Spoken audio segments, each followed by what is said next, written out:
Le Seigneur soit avec vous. Et avec votre esprit. Évangile de Jésus-Christ selon saint Matthieu. Gloire à toi, Seigneur. Jésus disait à ses disciples, que pensez-vous de ceci?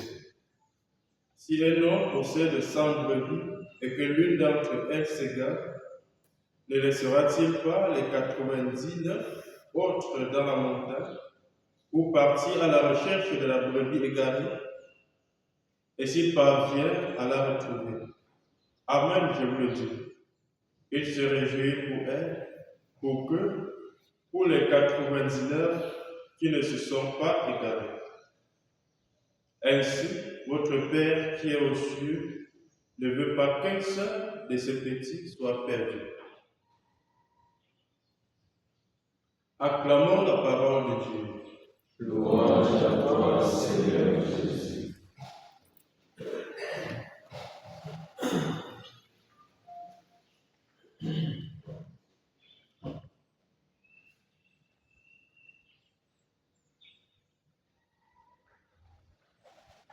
Chers frères et sœurs, loué soit Jésus-Christ. Amen.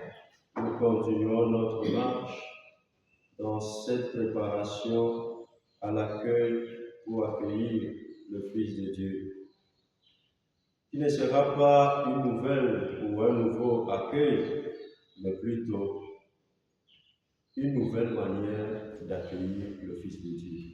Et comment allons-nous l'accueillir cette fois-ci? À travers déjà les lectures que l'Église nous propose aujourd'hui, nous pouvons saisir une manière très particulière de préparer l'accueil de ce Dieu qui vient. Non seulement nous connaissons cette grande préparation en abaissant les collines, en enlevant peut-être des pièges sur les routes, afin que les passants ne trébuchent. Mais aujourd'hui, le Seigneur nous donne une manière très spéciale de nous préparer à cet événement à travers l'image d'un bon pasteur. Déjà, si nous avons suivi très bien dans la première lecture, l'image de ce bon pasteur revient. Également dans l'Évangile, quand Jésus s'adresse aux disciples. Et les caractéristiques qui sortent de ce bon pasteur, il est celui qui conduit son troupeau, son bras les rassemble, il les porte sur son cœur, il prend soin des brebis qui allaitent leurs petits, et puis dans l'Évangile, il part jusqu'à chercher même une des brebis perdues. Telles sont les caractéristiques qui devraient nous marquer dans toute notre vie, ou d'une manière particulière aujourd'hui. Cependant, quand on parle des pasteurs, peut-être nous tous nous aimerions que cette parole concerne uniquement les évêques ou bien les prêtres, et que parfois nous ne nous retrouvons pas comme pasteurs. Pourtant, tout le monde est pasteur parce que gardien de son frère. Chacun devrait être pasteur de son frère. Et là, prendre alors les caractéristiques d'un bon pasteur aujourd'hui, qui doit conduire son troupeau. Nous devrions nous conduire les uns les autres vers un bon pâturage, vers une bonne vie. Nous devrions nous rassembler les uns les autres dans un seul cœur.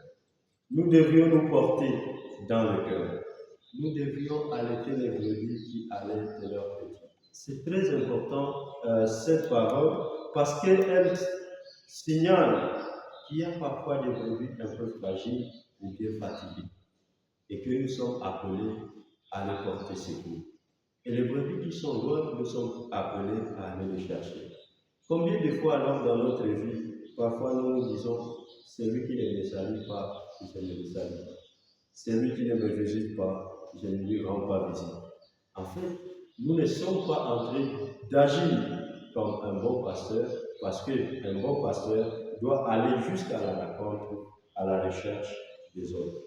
Que l'Eucharistie d'aujourd'hui, dans laquelle nous recevons le Christ, le bon pasteur, nous inspire assez de force pour mettre en pratique cette parole que nous avons suivie.